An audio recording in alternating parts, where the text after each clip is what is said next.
The next topic I'd like to chat a little bit about is around the pricing models for the channel. So Nehul and John, I'll kind of break this into two sections. Let's chat about new business first, and then we'll come to renewals or retention, which is probably more important than ever in the world of SaaS and how people go about that. So Nehul, if I can, I'll start with yourself, and maybe just if you wouldn't mind, just share, your thoughts, your experience around, what are the types of pricing models that we see now most commonly used by vendors out there in the channel. Is it transaction based? Is it tiered? Is it licensed? What is it? So yeah, just be interested in your what you're seeing, please.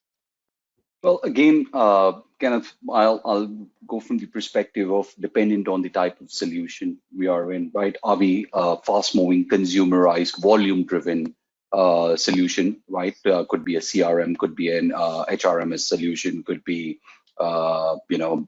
email collaboration tools and stuff like that. Each one of these would be priced differently, right? So you could go anywhere from transaction fee-based, user-based, user slab-based, module-driven, annual, and then of course the billing mechanisms that come into play, whether you're doing a quarterly, monthly, or annualized billing perspective.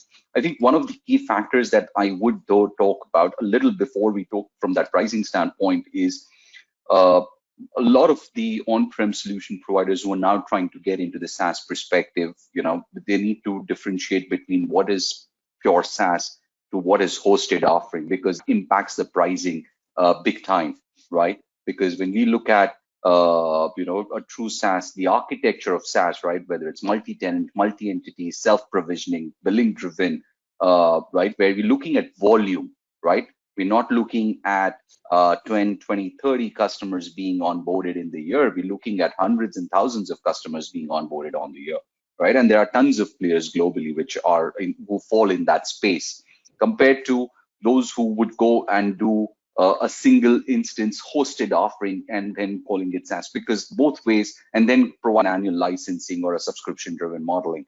There is a big gap between the two, and it impacts the pricing mechanism when we really go and look at it. But from a pure SaaS solution, the ability for the customer to consume will define the pricing model based on the type of if you're a collaboration tool providing video conferencing the same way as we're using GoToWebinar or GoToMeeting today, it could even go down to transaction, or it could go down to consumption based. How many minutes are you using in a month, or how many minutes are you going to use in a quarter? And accordingly, they move away from the whole U-based pricing or module-based pricing. But we look at players like you. I mean, you're one of the best examples to have on this session, right? Very focused, very domain specific SaaS offering. It could be multiple, right? Module driven, user driven, or a combination of both, or a combination of multiple. So the pricing models would change based on what the offering is. We cannot take a cookie cutter approach that SaaS means we'll do a per month billing, per user billing, and apply it to all kinds of solutions, because it may not work. Or because for some of the larger solutions, you may have a lot of users who are actually not there to use the system, but maybe just from an approval standpoint, or they're light users, right? They don't need the whole thing, or self-service driven scenarios, whereas the rest of the solution really needs a proper user-driven engagement.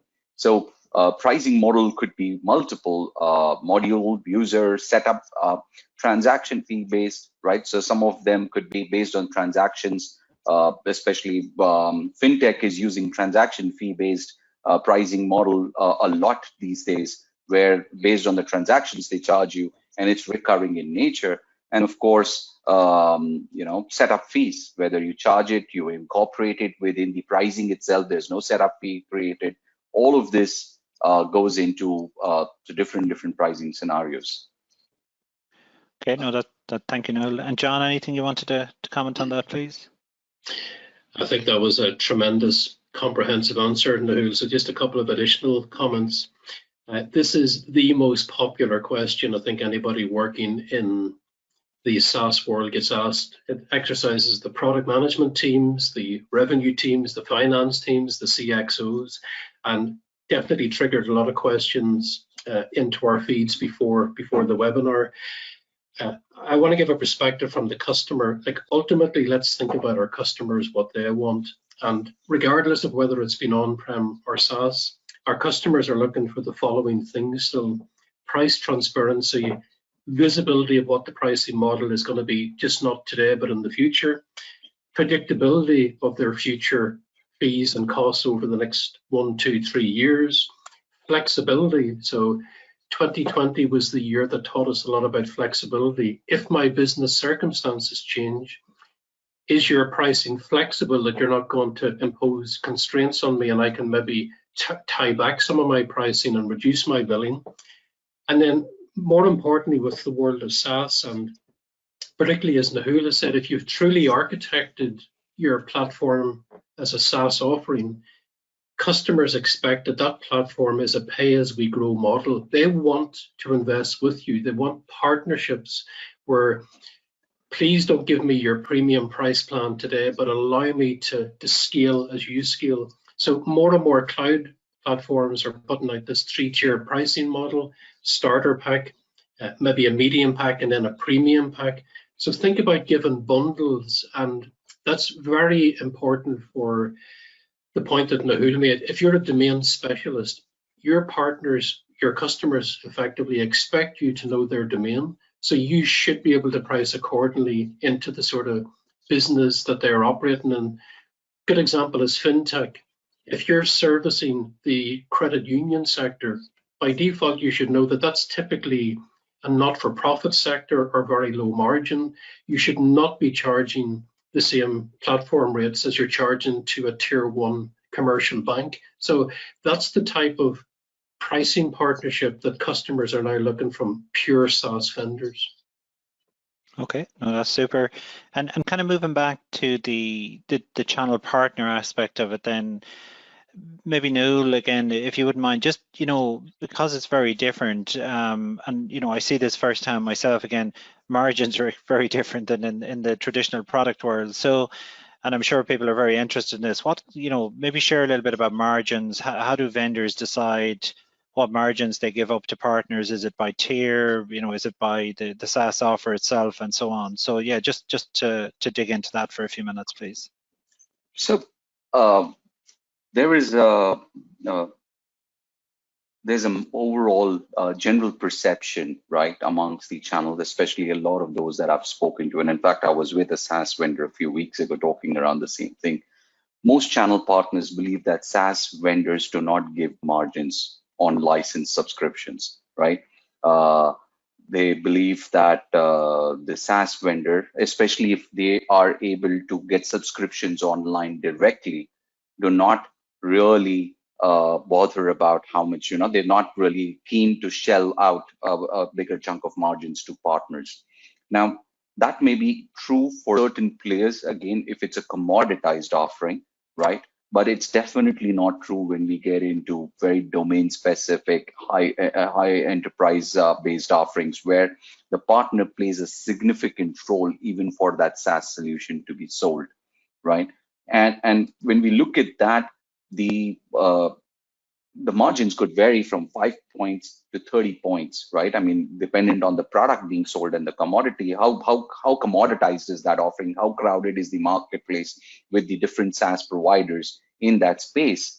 But the overall expectation today that we've seen from a lot of SaaS vendors that we've spoken to is that they expect the partner to make money on services, right? They expect the partner to provide not just consulting or deploy or configuration services, but even managed services around this, build a practice around that offering, right?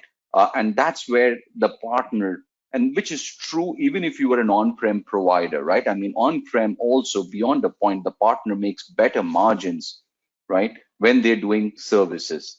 Product resell by default does not give you brilliant margins at any given point in time.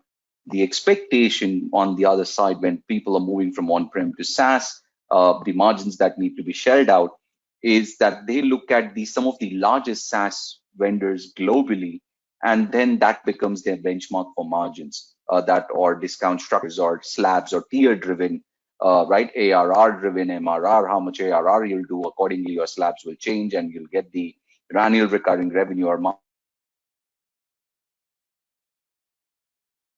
a monthly recurring revenue driven kind of margins to the partner. But it cannot be a cookie approach that if some of the biggest players are doing it this way, that's how we should also do it. Look at the solution, look at the domain you're trying to sell, and look at what the partner contributes to that MRR or ARR to happen, right?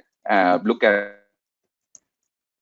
customer acquisition matrix, right? Look at so many different parameters before you decide what is the discount and margins that you would provide to the partner, right? It cannot just be a standardized structure and say that it's not been very successful. Partners are not very happy with those kind of models. Okay, thanks, Nehul. And John, just in terms of the models you see around the sales periods for SaaS, is it as simple as typically the consumer SaaS is just monthly? What do you see in the world of the channel in terms of how long those typical SaaS contracts run for? Yeah, I think it's a mix, and some of it is driven by partner type as well, Kenneth. So if we look at the mix, and let's look at the SMB or the small medium business sector, they are very attracted to a pure SaaS model where they can maybe pay monthly by credit card or quarterly flexibility or annually, as a worst case. But we typically see for that SMB sector, they love the flexibility of truly being able to pay monthly or pay as you go as well as pay as you grow that we talked about. When you get to the enterprise level, and there's some very interesting dynamics happening in the market right now that I'll share on this. But take the enterprise. Typically, a lot of large enterprise corporations try to buy for 1 year. So you've got that mix where that's just their standard model, where they want to forward buy, put it to bed, buy the contract up front, and that's just to stop having all this sort of back office noise in their operations finance team, invoicing, processing that. So they've got the capacity financially and the engine just to take an annual payment. If your partner type is the global system integrators, this is where you can really hit pay dirt, because these companies are looking to sign 3, 5, 7, 10-year frame agreements, and they will quite often also take your term up to that length of time as well. So it's a tremendous model. Now, you do bear a little bit of risk if you sign up to a 5-year or 10-year agreement. You have to think about forward pricing. Don't lock yourself into your 2020 price for the next 10 years. You have to be clever and make sure that you forward price into that overall agreement.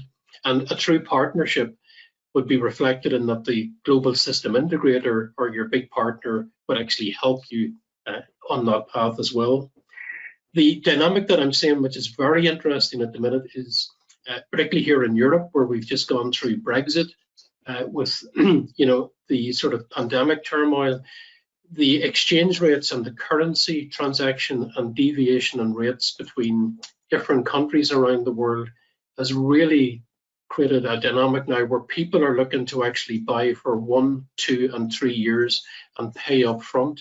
Now, even though they have the flexibility to pay monthly or quarterly, they're buying what I call in the old style now to protect themselves from currency deviations. So nothing to do with the flexibility of SaaS. It's just the economic conditions. And I said earlier, people want visibility and predictability of their costs. Currency still has a big impact on the buying model. And if I may add here, we're seeing exactly the same thing here. And this is especially true when we look at enterprise solutions, because that's where the organization has a good investment, whether it's from SaaS or on-prem perspective, either which ways. The total cost of ownership is what they're trying to drive down in that scenario. And that's where they come in with a 3-year contract, 5-year contract, lock you in on price, lock you in on everything. Some of them are willing to pay you upfront annually. Some of them are even saying, you get me extra discount structures. We'll even pay you for 3-year pricing upfront.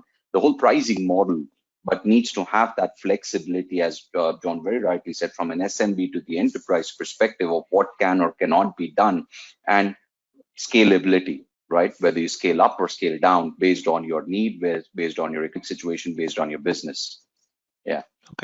Okay, great. Okay, so I'll move on a little bit. Just fairly briefly, what are the challenges you guys see or hear from the channel regarding SaaS pricing, and yeah, keep this one pretty brief, please.